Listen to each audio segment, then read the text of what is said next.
একজন বিদ্রোহী ছাত্র নতুন শিক্ষিকাকে তাড়িয়ে দেওয়ার পরিকল্পনা করল। সে ইচ্ছাকৃতভাবে তার দিকে একটি খেলনা সাপ ছুঁড়ে মারল, কিন্তু শিক্ষিকা অকুতোভয় হয়ে এক হাতে সেটি ধরে ফেললেন। তিনি বিন্দুমাত্র ভয় না পেয়ে উল্টো ক্লাসে বিভিন্ন প্রজাতির সাপের উপর পাঠদান শুরু করলেন। এটি দেখে ছেলেটির রাগে ফেটে পড়ল। সে হুমকি দিয়ে শিক্ষিকাকে ক্লাসরুম থেকে বেরিয়ে যেতে বলল।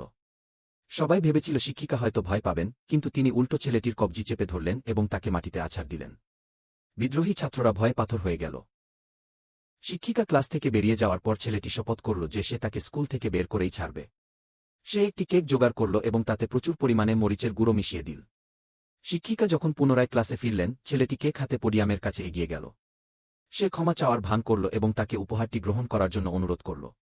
কিন্তু কেকের পাশে পড়ে থাকা গুঁড়ো দেখে শিক্ষিকা বুঝে ফেললেন এটি আরেকটি দুষ্টুমি। তাই তিনি হাত বাড়িয়ে কেকটি সরাসরি ছেলেটির মুখে লেপ্টে দিলেন। পুরো ক্লাস নিস্তব্ধ হয়ে গেল। ছেলেটির আগে চিৎকার করতে চাইল, কিন্তু মরিচের গুঁড়োর ঝালে তার দম বন্ধ হয়ে আসছিল, সে একটি শব্দ উচ্চারণ করতে পারল না। ছেলেটি তবুও হার মানতে রাজি ছিল না। সে সিদ্ধান্ত নিল তার সবচেয়ে প্রিয় বিষয় ধনুর্বিদ্যা বা আর্চারিতে শিক্ষিকাকে পরাজিত করবে।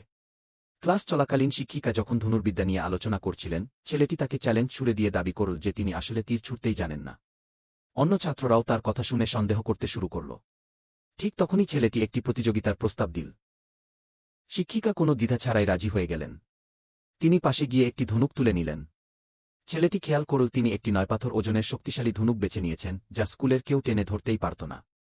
সে নিশ্চিত হল যে এই মহিলা ধনুর্বিদ্যা সম্পর্কে কিছুই জানেন না। প্রতিযোগিতা শুরু হল। ছেলেটি তার ধনুক টানল এবং প্রথম শটেই 9 পয়েন্ট পেল। তারপরের দুটি তীর একদম নিখুঁতভাবে 10 পয়েন্টের লক্ষ্যভেদে আঘাত করল। সবাই নিশ্চিত ছিল যে ছেলেটিই জিতবে। ঠিক সেই মুহূর্তে শিক্ষিকা একসাথে 3টি তীর বের করলেন। এটি দেখে সবাই তাকে নিয়ে হাসাহাসি শুরু করল। কিন্তু তিনি কেবল অবলীলায় সেই শক্তিশালী ধনুকটি বাঁকালেনই না, বরং একসাথে 3টি তীর ছুড়লেন এবং 3টি তীরই নিখুঁতভাবে 10 পয়েন্টের লক্ষ্যভেদ করল। সবাই চরম বিস্ময়ে হতবাক হয়ে গেল। ছেলেটির সন্দেহ হল যে ধনুকটিতে কোনো সমস্যা আছে। তাই সে শিক্ষিকার হাত থেকে সেটি ছিনিয়ে নিয়ে নিজেই চেষ্টা করতে গেল। কিন্তু সে ধনুকটি টানতেই পারল না। উল্টো ভুলবশত তীরটি পাশের দেয়ালে গিয়ে লাগল এবং সেখান থেকে ছিটকে সরাসরি তার দিকে ফিরে আসতে লাগল। ভয়ে ছেলেটি পেছাতে গিয়ে হোঁচট খেল। শিক্ষিকা দ্রুত ঝাঁপিয়ে পড়ে ছেলেটিকে সরিয়ে দিলেন এবং শূন্যে লাফিয়ে উঠে পা দিয়ে সেই ফিরে আসা তীরটিকে লাথি মারলেন। অবিশ্বাস্যভাবে সেই তীরটিও গিয়ে নিখুঁতভাবে 10 পয়েন্টের লক্ষ্যভেদে বিঁধল। এটি দেখে ছেলেটি পুরোপুরি বশীভূত হয়ে গেল। সে উঠে দাঁড়িয়ে শিক্ষিকার কাছে আন্তরিকভাবে ক্ষমা চাইল এবং কথা দিল যে সে এখন থেকে মন দিয়ে পড়াশোনা করবে।